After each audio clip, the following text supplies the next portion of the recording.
Assalamualaikum warahmatullahi wabarakatuh. Sebenarnya perkenalkan nama saya Devandra dengan NIM 2210951022. Pada video kali ini saya akan menjelaskan mengenai presentasi tugas besar dari kelas statistika A. Nah, jadi kita langsung saja kita masuk pada presentasi. Nah, ini sebelum kita masuk pada materi presentasi, yaitu eh, kita akan membahas atau saya akan memperkenalkan. Ini merupakan data-data yang nantinya akan kita olah, yang akan kita eh, pelajari ataupun akan kita bahas di video presentasi kali ini. Jadi untuk video presentasi ini, data yang kita gunakan merupakan data dari perorangan yang mencakup BPK, tahun masuk, periode lulus, jenis kelamin, kemudian status perorangan saat ini, kemudian berapa bulan mendapatkan pekerjaan, kemudian ada total pendapatannya, dan lokasi bekerja, jenis perusahaan, provinsi, dan terakhir itu apa ya, tingkat dari tempat kerja yang didapatkannya. Nah, jadi berdasarkan data-data inilah nantinya akan kita bahas di video. Nah, eh, kembali kita ke PowerPoint. Nah, untuk yang pertama, yaitu berdasarkan data pada lampiran tersebut yang termasuk dalam data kualitatif dan data kuantitatif. Yang pertama yaitu yang pertama itu kita masuk ke data kualitatif yang berisikan itu nama lengkap, jenis kelamin, situs kerja, jenis kerja, jenis perusahaan, provinsi, dan tempat kerja. Nah, dan yang kedua itu kita masuk ke data kuantitatif. Yang termasuk ke dalam data kuantitatif itu IPK, tahun masuk, periode lulus, total pendapatan, dan berapa bulan mendapatkan kerjaan. Nah, jadi beda antara data kuantitatif dan kualitatif ini adalah secara sederhananya itu untuk data kuantitatif itu intinya akan menjabarkan angka-angka. Nah, mungkin itu untuk penjelasan secara singkat dan secara sederhananya. Nah, kemudian kita masuk pada eh, slide selanjutnya, itu kita menentukan skala dari setiap data pada lampiran. Jadi skala yang telah dipelajari yaitu ada empat, itu ada nominal, ordinal, eh, dan ordinal, dan kemudian ada rasio. Nah, pada data ini yang pertama itu yang nominal. Untuk nominal ini sendiri yang termasuk dalam data nominal itu ada nama lengkap, jenis kelamin, status kerja, lokasi kerja, jenis perusahaan, dan provinsi. Dan data ordinal, dan skala ordinal itu ada tingkat tempat kerja. Nah, kemudian di sini sebenarnya saya maaf, untuk yang di sini sebenarnya itu data interval, dan yang termasuk dalam data interval yaitu ada tahun masuk dan periode lulus. Nah, sebenarnya saya maaf.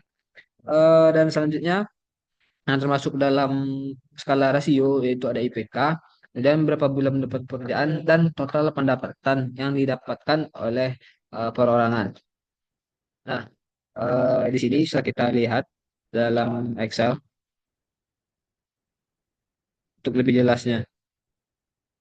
Jadi merupakan data-data yang telah skala-skala telah dikelompokkan berdasarkan data yang ada.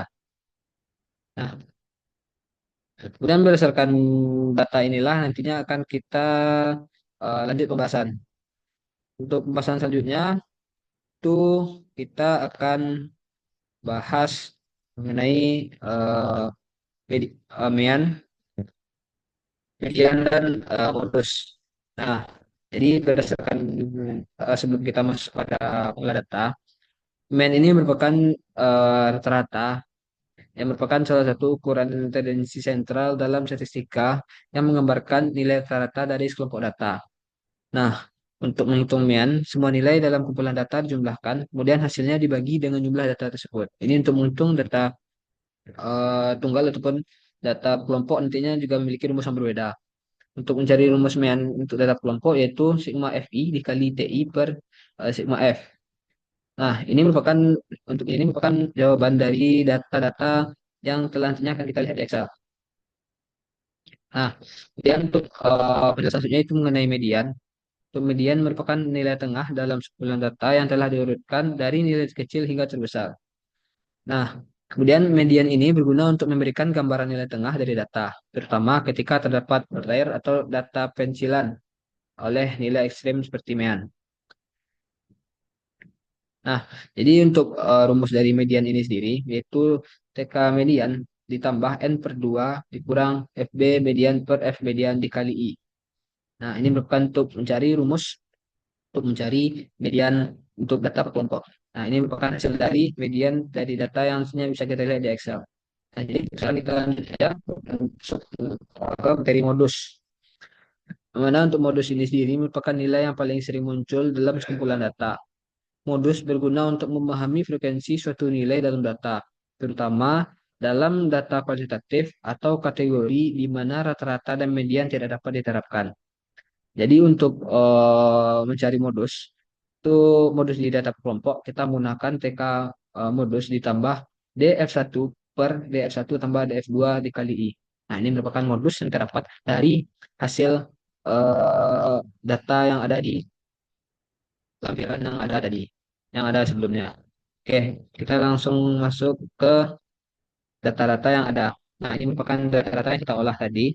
Di sini kita nantinya akan bisa menghitung eh, dari data inilah nantinya kita memperoleh median, mean, ataupun modus yang ada tadi. Nah, ini juga ada beberapa. Nah, ini intinya untuk diagram grafik ataupun diagram ini intinya akan kita bahas di selanjutnya. Nah, ini merupakan untuk penjelasan mengenai data-data yang eh, hasil dari data-data yang telah kita cari sebelumnya. Itu ada medan medan dan bus. Nah, jadi untuk sekarang mungkin kita bisa langsung lanjut saja ke pembahasan eh, di slide selanjutnya, yaitu mengenai histogram. Nah, untuk histogram merupakan grafik yang menampilkan distribusi frekuensi data dalam rentang tertentu, dengan batang menunjukkan jumlah data di setiap rentang. Lebar batang mewakili interval nilai dan tinggi batang menunjukkan frekuensi. Histogram ini nantinya dapat membantu memahami pola distribusi data seperti kecenderungan, simetri, atau keberadaan outlier dalam dataset. Nah, ini nantinya bentuk dari diagram atau grafik histogram. Oke, selanjutnya itu poligon. Untuk poligon ini sendiri merupakan grafik yang menunjukkan distribusi data dengan menghubungkan titik-titik pada frekuensi tengah setiap interval. Nah, grafik ini intinya membantu melihat pola dan tren data secara keseluruhan. Lebih harus dibanding histogram karena menggunakan garis lurus yang menghubungkan tiap titik frekuensi. Nah, ini merupakan bentuk dari grafik poligon. Oke, jadi itu ada OGIF adalah satu grafik garis yang menunjukkan frekuensi kumulatif data. Membantu melihat distribusi kumulatif, titik-titik pada OGIF nantinya menunjukkan jumlah kumulatif hingga batas atas dan atas tiap interval. Dan dihubungkan untuk menunjukkan proporsi data secara bertahap. Ya, mungkin untuk materi secara keseluruhan sekian. Mungkin saya juga akan menunjukkan beberapa data yang telah dibuat, yang telah saya buat di Excel. Ini merupakan pengertian yang mungkin bisa kita lihat di sini untuk tabel distribusinya. Ah, ini merupakan bentuk-bentuk tabel OGIF, polygon, dan efek histogram yang tadi telah kita cari.